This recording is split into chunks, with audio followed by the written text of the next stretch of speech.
नमस्कार प्यारे बच्चों। आज हम कक्षा 10 में सामाजिक विज्ञान विषय में भारत और समकालीन विश्व भाग 2 जो इतिहास की पुस्तक है उसके प्रथम अध्याय यूरोप में राष्ट्रवाद का अध्ययन करेंगे। बच्चों, मेरा मानना है कि आपको ये अध्याय पढ़ने से पहले कक्षा 9 का जो अध्याय है फ्रांसीसी क्रांति, वो आप पहले जो उसकी वीडियो डाल रखी है उसकी मैंने, आप वो देखें तो काफ़ी अच्छा रहेगा, क्योंकि वो जो है इसका बेस है एक तरह से इस अध्याय का। तो इसमें जैसे चैप्टर का नाम है यूरोप में राष्ट्रवाद। तो यूरोप में जो राष्ट्रवाद है वो कैसे आरंभ हुआ, ये क्या धारणा है, आज हम इसके बारे में पढ़ने वाले हैं। तो सबसे पहले हम बात करेंगे राष्ट्रवाद की, कि राष्ट्रवाद होता क्या है। राष्ट्रवाद अपने राष्ट्र के प्रति प्रेम या लगाव की भावना को कहा जाता है।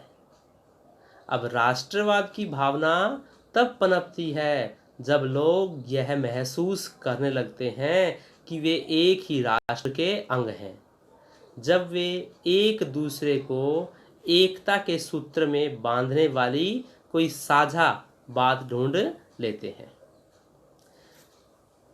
आरंभ में यूरोप में ऐसे राष्ट्र राज्य नहीं थे जैसे कि आज है। जिसे आज हम देख रहे हैं, जो आज नक्शा यूरोप का आज का है, ये पहले ऐसा नहीं था। वे न केवल भाषाई आधार पर बटे थे, अपितु अलग अलग राजवंशों के अधीन भी थे, जिन्हें आज हम जर्मनी, इटली और स्विट्जरलैंड के रूप में जानते हैं। वे तब राजशाहियों, डचियों, कैंटनों में बटे हुए थे। जो स्विट्जरलैंड है वहाँ जो राज्य हैं उनको कैंटन बोलते हैं। वे निरंकुश राजतंत्रों के अधीन थे। निरंकुश क्या होता है कि ऐसी व्यवस्था, ऐसे जो शासक थे निरंकुश, उन पर किसी अंकुश नहीं था, जो उन्होंने कहा वही अंतिम है, निर्णय होता था।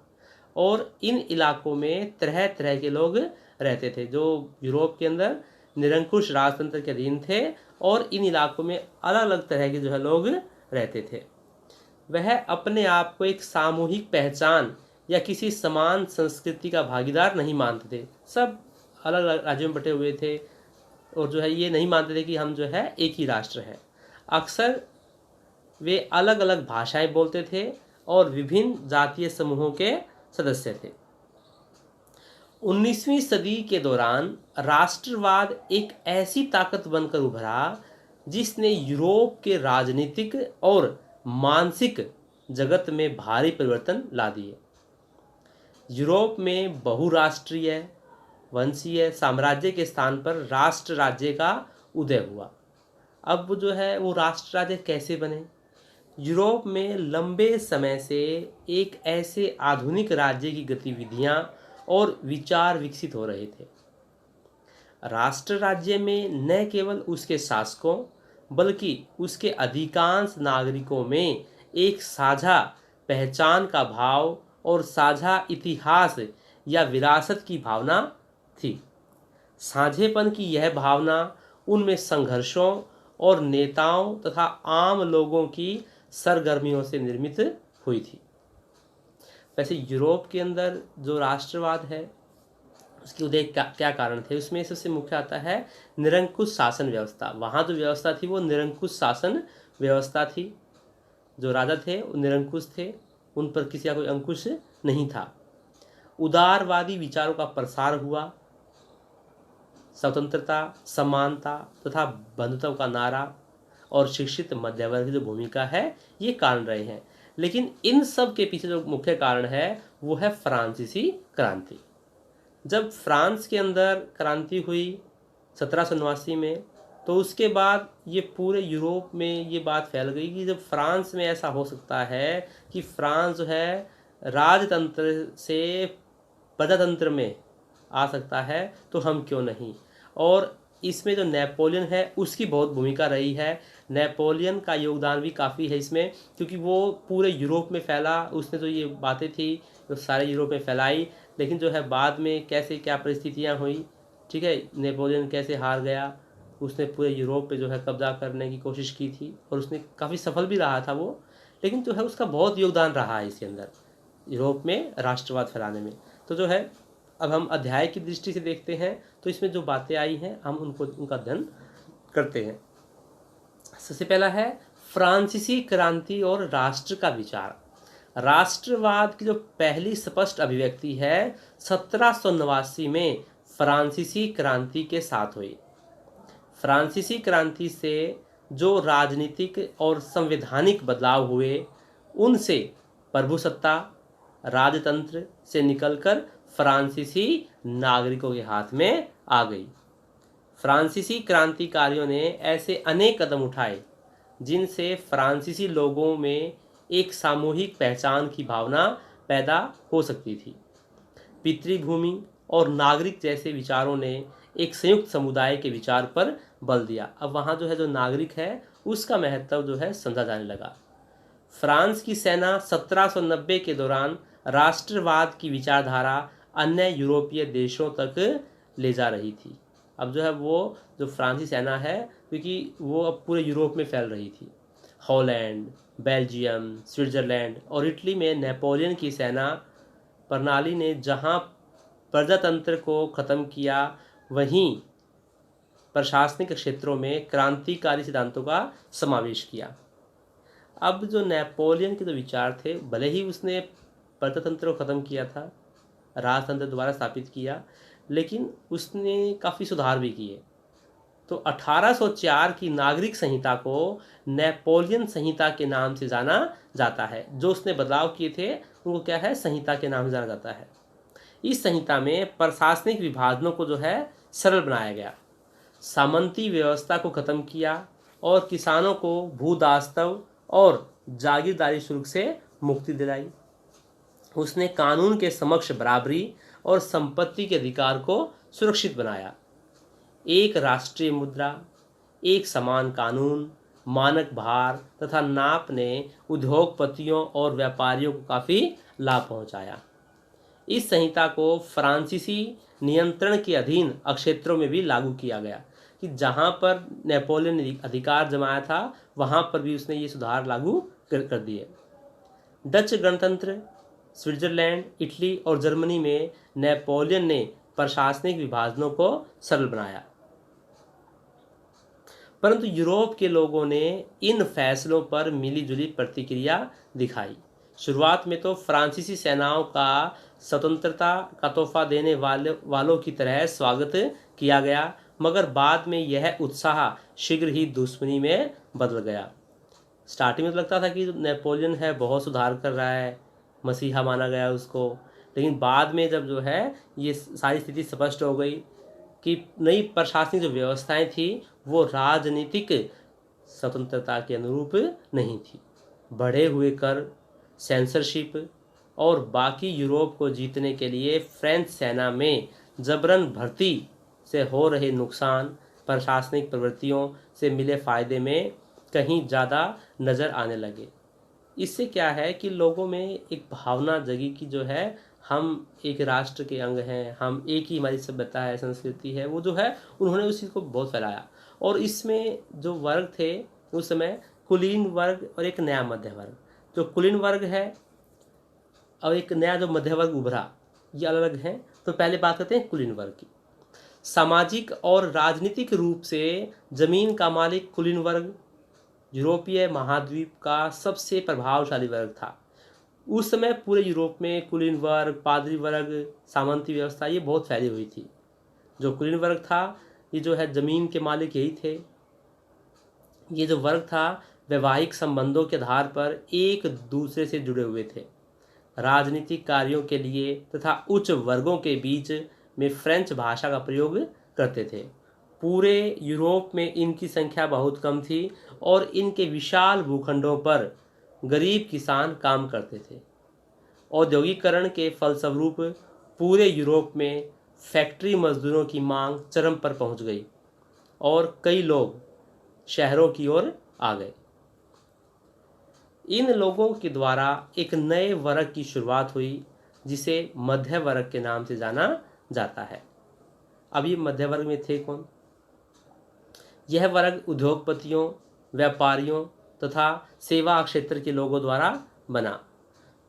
इनका क्या मानना था कि जो कुलीन और जो पादरी थे उनके विशेषाधिकारों की समाप्ति के बाद शिक्षित और उदारवादी मध्य वर्गों के बीच ही राष्ट्रीय एकता के विचार जो है लोकप्रिय हुए। अब बात करते हैं उदारवादी की। उदारवादी राष्ट्रवाद। उदारवादी यानी लिबरलिज्म। जो उदारवादी शब्द का अर्थ है आज़ाद। नए मध्य वर्गों के लिए उदारवाद का मतलब था व्यक्ति के लिए आज़ादी और कानून के समक्ष बराबरी। राजनीतिक रूप से उदारवाद एक ऐसी सरकार पर जोर देता था जो सहमति से बनी हो। फ्रांसीसी क्रांति के बाद से उदारवाद निरंकुश शासक और पादरी वर्ग के विशेष अधिकारों की समाप्ति, संविधान तथा संसदीय प्रतिनिधि सरकार का पक्षधर था।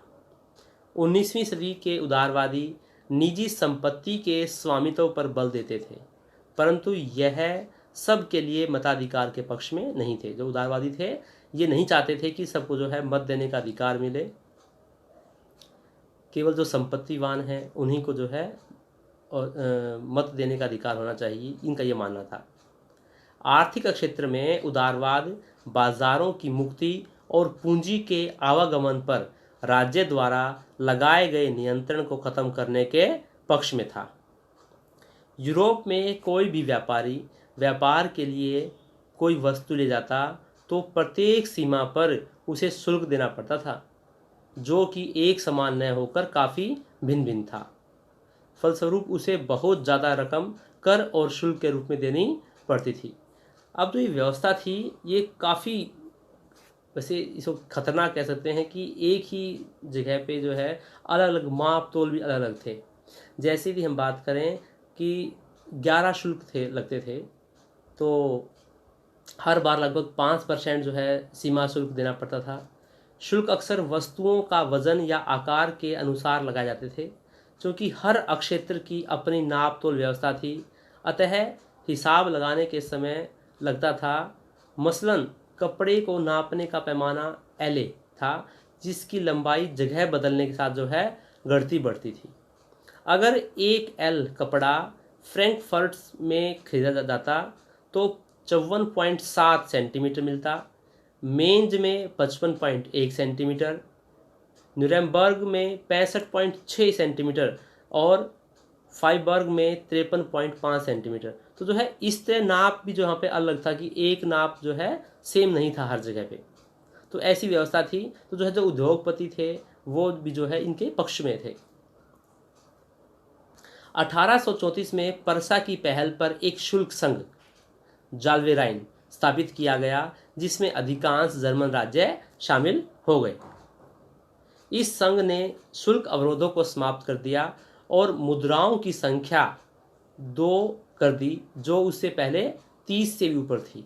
मतलब जो मुद्राएं थी वो जो है पहले 30 थी और अब जो है उसे घटाकर 2 कर दिया गया, जो जर्मन शुल्क संघ बनाया गया था। उसमें पनप रही व्यापक राष्ट्रवादी भावनाओं को आर्थिक राष्ट्रवाद की लहर ने मजबूत बनाया। अब ये आर्थिक राष्ट्रवाद था कि जो है पूरे यूरोप के अंदर जो अलग क्षेत्र बने, जैसे जर्मन संघ बना हुआ था, तो वहाँ पर एक व्यवस्था स्थापित कर दी गई। तो जो है लोगों में, अब जो व्यापारी थे अब वो उनको क्या चाहिए, उनका फ़ायदा होना चाहिए, ताकि उनको जो है ज़्यादा कर ना देना पड़े। भाई मेहनत करते हैं तो कर में सारा इनकी कमाई जा रही थी। तो जो है ये राष्ट्रवाद की भावना को जगाने में महत्वपूर्ण थी। 1815 के बाद एक नया रूढ़िवाद जो है, अब जैसे नेपोलियन ने यूरोप पर कब्जा किया था, तो जो है हर जगह, चाहे वो रूस है, चाहे परसा है, ब्रिटेन है, ऑस्ट्रिया है, तो हर जगह जो है उसकी सेना जो है जीती जा रही थी। तो जो है अब उसको रोकने के लिए क्या किया गया, जो वहाँ के शासक थे उन्होंने प्रयास किया, जो है उसको 1815 में वाटरलू के युद्ध में उसको हरा दिया। तो 1815 में नेपोलियन की हार के बाद रूढ़िवादी मानते थे कि राज्य और समाज की स्थापित पारंपरिक संस्थाएं जैसे राजतंत्र, चर्च, सामाजिक ऊंच नीच, संपत्ति और परिवार को बनाए रखना चाहिए। वो जो परिवर्तन किए गए थे, समानता का व्यवहार, स्वतंत्रता का, बंधुत्व का, वो उसके पक्ष में नहीं थे रूढ़िवादी। वो चाहते थे कि जो व्यवस्थाएं चल रही हैं वैसी ही चलनी चाहिए, वही राजतंत्र, वही चर्च का महत्व, वही ऊंच नीच, उनका ये मानना था। 1815 में ब्रिटेन, रूस, पर्सा और ऑस्ट्रिया जैसी यूरोपीय शक्तियों, जिन्होंने मिलकर नेपोलियन को वाटरलू में हराया था, के प्रतिनिधि यूरोप के लिए एक समझौता तैयार करने के लिए वियना में मिले। इसे जो है वियना कांग्रेस के नाम से जानते हैं। इस सम्मेलन की जो मेज़बानी है ऑस्ट्रिया के चांसलर ड्यूक मेटरनिख ने की थी। ये प्रश्न कभी पूछते हैं कि जो है उस समय ऑस्ट्रिया के चांसलर जो है कौन थे, तो थे ड्यूक मेटरनिख। इनमें प्रतिनिधियों ने 1815 की वियना संधि तैयार की। मैंने आपको बताया कि इसे वियना कांग्रेस के नाम से भी जो है जाना जाता है, जिसका उद्देश्य उन कई सारे बदलाव को ख़त्म करना था जो नेपोलियन युद्ध के दौरान हुए थे। जैसे उन्होंने क्या किया कि फ्रांसीसी क्रांति के दौरान हटाए गए बुर्बो राजवंश को सत्ता में बहाल किया गया। बच्चों, मैं आपको फिर भी कहता हूँ कि आप जो है ये अध्याय पढ़ने से पहले आप जो है कक्षा 9 का जो फ्रांसीसी जो क्रांति है वो अध्याय से पढ़ें, या जो है मेरी वीडियो है वो भी आप देख सकते हैं, ताकि आपको जो है अध्याय जल्दी समझ में आएगा। फ्रांसीसी क्रांति के दौरान हटाए गए जो बुर्बो राजवंश को सत्ता में बहाल किया गया। फ्रांस की सीमाओं पर कई राज्य कायम कर दिए गए ताकि भविष्य में फ्रांस विस्तार न कर सके। उत्तर में नीदरलैंड का राज्य स्थापित किया गया, जिसमें बेल्जियम शामिल था। दक्षिण में पिडामोंट में जिनोवा जोड़ दिया गया। पर्सा को उसकी पश्चिमी सीमा पर नए इलाके दिए गए। ऑस्ट्रिया को उत्तरी इटली का नियंत्रण दिया गया। पूर्व में रूस को पोलैंड का एक हिस्सा प्रदान किया गया, मगर नेपोलियन ने 39 राज्यों का जो जर्मन महासंघ स्थापित किया था उसे बरकरार रखा गया। अब क्रांति जो है जब दोबारा से रूढ़िवादियों ने ये व्यवस्थाएं स्थापित कर दी, तो जो है जो क्रांतिकारी वर्ग था वो जो है एक्टिव ज़्यादा हुआ। अब वो तो पसंद नहीं करते थे इस चीज़ को। भी कोई भी व्यक्ति है जो अपनी जो है स्वतंत्रता को पसंद करता है, तो ऐसे क्रांतिकारी बहुत से हुए। उनमें से हम एक बात करते हैं जूसेप्पे मैत्सिनी की, जो इटली में थे। 1815 के बाद के वर्षों में दमन के बहाने अनेक उदारवादी राष्ट्रवादियों को भूमिगत कर दिया। उस समय क्रांतिकारी होने का मतलब उन राजतांत्रिक व्यवस्थाओं का विरोध करने से था जो वियना कांग्रेस के बाद स्थापित की गई थी। ऐसे ही एक व्यक्ति था इटली का क्रांतिकारी जूसेप्पे मैत्सिनी। उसका जन्म 1807 में जेनोवा में हुआ था। वह कार्बोनरी के गुप्त संगठन का सदस्य बन गया। 24 साल की युवावस्था में लिगुरिया में क्रांति करने के लिए उसे बहिष्कृत कर दिया गया। उसने 2 और भूमिगत संगठनों की स्थापना की। पहला मार्सेई में यंग इटली और दूसरा बर्न में यंग यूरोप, जिसके सदस्य पोलैंड, फ्रांस, इटली और जर्मन राज्यों में समान विचार रखने वाले युवा थे, क्योंकि पूरे यूरोप में जो है वही व्यवस्था दोबारा स्थापित कर दी गई थी। मैत्सिनी का विश्वास था कि ईश्वर की मर्जी के अनुसार राष्ट्र ही मनुष्यों की प्राकृतिक इकाई थी। अतः इटली छोटे राज्यों और प्रदेशों के पैबंदों की तरह नहीं रह सकता था। ये मैत्सिनी का मानना था। एकीकरण ही मुक्ति का आधार हो सकता था। उसके इस मॉडल की देखा देखी जर्मनी, फ्रांस, स्विट्जरलैंड और पोलैंड में जो है गुप्त संगठन कायम किए गए। मैत्सिनी द्वारा राजतंत्र का घोर विरोध करके और प्रजातांत्रिक गणतंत्रों के अपने सौपन से उसने रूढ़िवादियों को हरा दिया। मैटरनिख क्या कहा था कि उस मैत्सिनी को हमारी राजनीतिक जो सामाजिक व्यवस्था का सबसे खतरनाक दुश्मन बताया उसने। मैत्सिनी को किसने? ड्यूक मैटरनिख ने। कहाँ का था ये? ऑस्ट्रिया का चांसलर था। क्रांतियों का युग 1830 से 1848। जैसे जैसे रूढ़िवादी शक्तिशाली होते गए, वैसे वैसे शिक्षित मध्य वर्ग, जिनमें प्रोफेसर, स्कूल अध्यापक, क्लर्क और वाणिज्य व्यापार में लगे मध्य वर्गों के लोगों ने इनका विरोध करना शुरू कर दिया। प्रथम विद्रोह फ्रांस में जुलाई 1830 में हुआ। बुर्बो राजा, जिन्हें 1815 के बाद रूढ़िवादी प्रतिक्रिया के दौरान सत्ता में बहाल किया गया था, उन्हें अब उदारवादी क्रांतिकारियों ने उखाड़ फेंका। उसकी जगह एक संवैधानिक राजतंत्र स्थापित किया गया, जिसका अध्यक्ष लुई फिलिप था। देखो दोबारा फिर जो है ये फ्रांस के अंदर ही विद्रोह हुआ। मेटरनिक ने एक बार कहा था कि जब फ्रांस छींकता है तो बाकी यूरोप को सर्दी जुकाम हो जाता है। तो जो है दोबारा से इसकी जो प्रक्रिया है चली। जुलाई क्रांति से ब्रसेल्स में भी विद्रोह भड़क गया, जिसके फलस्वरूप United Kingdom of the Netherland से अलग हो गया। 15वीं सदी से यूनान ओटोमन साम्राज्य का हिस्सा था। यूरोप में क्रांतिकारी राष्ट्रवाद की प्रगति से यूनानियों का आज़ादी के लिए संघर्ष 1821 में आरंभ हो गया। कवियों और कलाकारों ने यूनान को यूरोपीय सभ्यता का पालना बताकर प्रशंसा की और एक मुस्लिम साम्राज्य के विरुद्ध यूनान के संघर्ष के लिए जनमत जुटाया। अंग्रेज कवि लॉर्ड बायरन ने धन इकट्ठा किया और बाद में युद्धों में लड़ने भी गए, जहां 1824 में बुखार से उनकी मृत्यु हुई। मतलब कवि थे, कलाकार थे, इन सब जो है इसमें भाग ले रहे थे। अंततः 1832 की कुस्तुनतुनिया की संधि ने यूनान को एक स्वतंत्र राष्ट्र की मान्यता दे दी। मतलब दोबारा संघर्ष जो है चलते गए, क्योंकि पूरे यूरोप में फैल गया था। रूमानी कल्पना और राष्ट्रीय भावना। राष्ट्रवाद का विकास केवल युद्ध और अक्षेत्रीय विस्तार ही नहीं था। राष्ट्र के विचार के निर्माण में संस्कृति ने भी अहम भूमिका निभाई थी। कला, काव्य, कहानियों, किस्सों और संगीत ने राष्ट्रवादी भावनाओं को गढ़ने और व्यक्त करने में सहयोग दिया। रूमानीवाद एक ऐसा सांस्कृतिक आंदोलन था जो एक खास तरह की राष्ट्रीय भावना का विकास करना चाहता था। मतलब एक सांस्कृतिक आंदोलन था एक तरह से रूमानीवाद।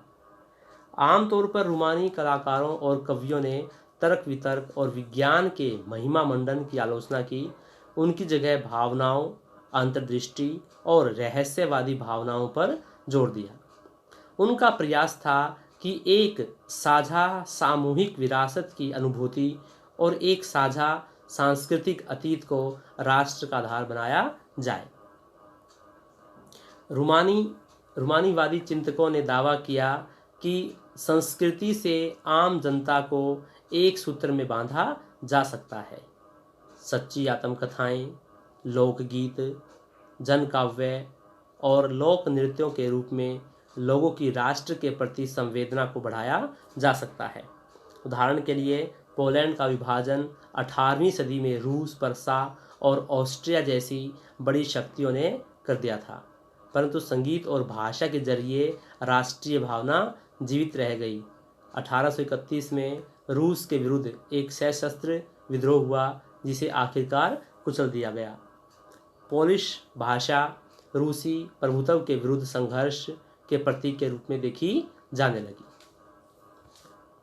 भूख, कठिनाइयाँ और जन विद्रोह। अब जो समय था 1830 से 1848 के बीच का, इसमें लोगों की स्थिति क्या थी, जो जनसंख्या थी वो क्या उनके ऊपर बीत रही थी, उसमें बात करते हैं। 1830 का दशक था यूरोप में भारी कठिनाई लेकर आया। जनसंख्या वृद्धि, बेरोजगारी, ज़्यादा संख्या में ग्रामीण क्षेत्रों के लोगों का शहरों में प्रवास, जिसके कारण गरीबी फैल रही थी। खाने पीने की चीज़ों के मूल्य बढ़ने या किसी वर्ष फसल के खराब होने के कारण शहर और गांव में व्यापक गरीबी फैल जाती थी। 1848 में खाने पीने की कमी और बेरोजगारी से लोग पेरिस में सड़कों पर उतर आए। राष्ट्रीय सभा ने एक गणतंत्र की घोषणा कर दी। 21 वर्ष से ऊपर सभी वयस्क पुरुषों को मताधिकार प्रदान किया गया और काम के अधिकार की गारंटी दी गई। रोजगार उपलब्ध कराने के लिए राष्ट्रीय कारखाने स्थापित किए गए।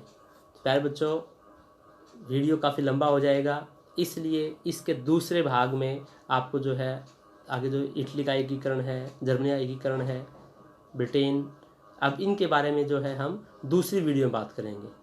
तो पहले बच्चों, आपको जो वीडियो कैसी लगी है इसके बारे में आप जो है कमेंट बॉक्स में लिखें। यदि अच्छी लगी तो लाइक करें, सब्सक्राइब करें, और आपको जो कमी लग रही है आप उसके बारे में अवश्य लिखें। धन्यवाद।